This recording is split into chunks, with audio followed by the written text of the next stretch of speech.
You know that old saying, absolute power corrupts absolutely. But what happens when that power just stops? Today we're diving into the final, and often pretty brutal, days of some of history's most infamous dictators. So what does that final chapter look like for someone who seemed totally untouchable?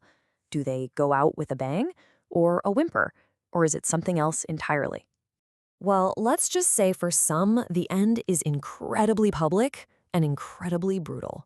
And we're going to kick things off with a story that's not just famous, but it actually terrified another dictator watching from his bunker hundreds of miles away. So let's talk about Benito Mussolini. I mean, his downfall was just unbelievably fast. One minute he's in power, the next he's ousted by his own government. Germany swoops in, rescues him, and props him up as a puppet leader. But by 1945, the writing was on the wall. Partisans were closing in. He and his mistress, Clara Petacci, they try to make a run for it, but nope, they get caught. And let's just say the partisans were not interested in a long, drawn-out trial. And what happened next is, well, it's a really stark picture of just how angry people were. Their bodies weren't just executed. They were taken to Milan and turned into this horrifying public spectacle hung upside down from a gas station roof. I mean, people were spitting on them, kicking them. It was a raw, furious end to a brutal regime. So Mussolini's end, as shocking as it wasn't a one-off. It's actually a pretty powerful example of something we see again and again in history. When a regime collapses, the people's judgment can be incredibly fast and absolutely merciless. So let's look at a few others who faced that same public fury. Okay, just think about how fast this all happened. We're talking about Nicolae Ceausescu in Romania. He goes from giving a speech to facing a firing squad in just 5 days. He gets up to give this big speech, totally misreads the room, and the crowd starts booing him, live on national TV. In less than 24 hours, the military flips, and he and his wife are fleeing for their lives. By Christmas Day, they're captured, put through a quick trial, and executed on the spot. Just an unbelievable collapse. Remember that iconic image of Saddam Hussein's statue coming down? That felt like the end. But his actual end came way later. After the US-led invasion in 2003, he just disappeared, vanished. For 9 whole months, this guy who was one of the most powerful men on the planet was a fugitive. And where did they find him?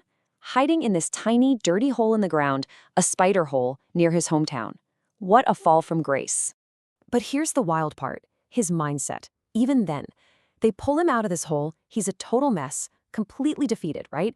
And his first words aren't, "I surrender." They're, "My name is Saddam Hussein, I am the president of Iraq, and I want to negotiate."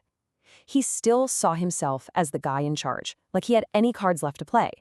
But of course, there was nothing to negotiate. He faced trial, was found guilty of crimes against humanity, and was hanged in 2006. Okay, so not every dictator waits around for their enemies to catch them. Some decide they're going to write their own ending. They want to take control of that very last moment. And that brings us to our next group. And remember how I said Mussolini's end terrified another dictator? Well, we're back to that. News of what happened in Milan, the body hung up for everyone to see, it gets to Adolf Hitler in his bunker in Berlin.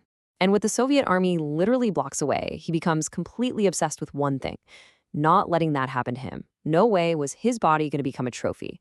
So he basically scripted his own death with this chilling precision.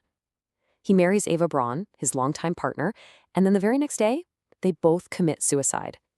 And his final order? Make sure our bodies are completely destroyed. Burn them. It was his last-ditch effort to control the story and deny his enemies the satisfaction. Now, Japan's wartime Prime Minister Hideki Tojo, he tried to do the same thing, control his own exit.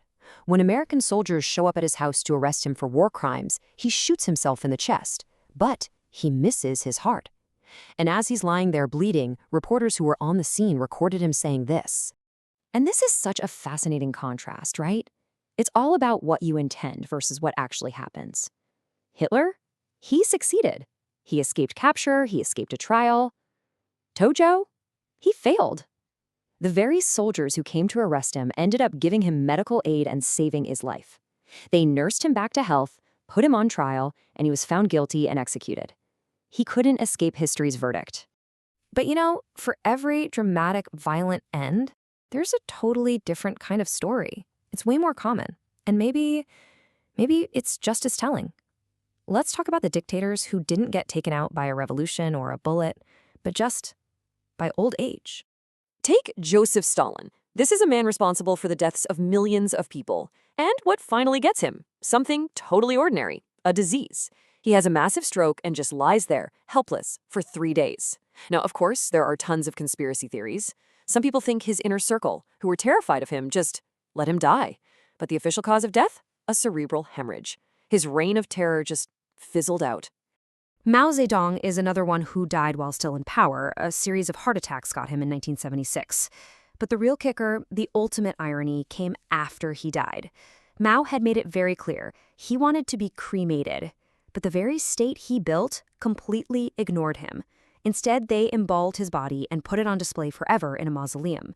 He became a monument, which is the exact opposite of what he wanted.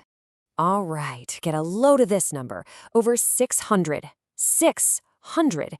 That is the reported number of assassination attempts that Fidel Castro survived. And we're talking about some wild plots here. Poisoned cigars, exploding seashells, you name it. And every single one of them failed. So after all that, after decades of dodging bullets and bombs and exploding seashells, how does it finally end for him? Quietly, in his bed. He stepped down from power because he was sick in 2008 and just died of natural causes in 2016. He was 90 years old. The ultimate survivor was finally taken down by nothing more dramatic than old age. Okay, so we've seen the public executions, the calculated suicides, and the quiet fade-outs. But what about when the final chapter is just a mystery? What happens when the story isn't so clear-cut? Let's take a look. Let's talk about Pol Pot, the leader of the Khmer Rouge and the man behind the Cambodian genocide. By 1998, even his own followers had turned on him and put him under house arrest. And the official story? He died of a heart attack.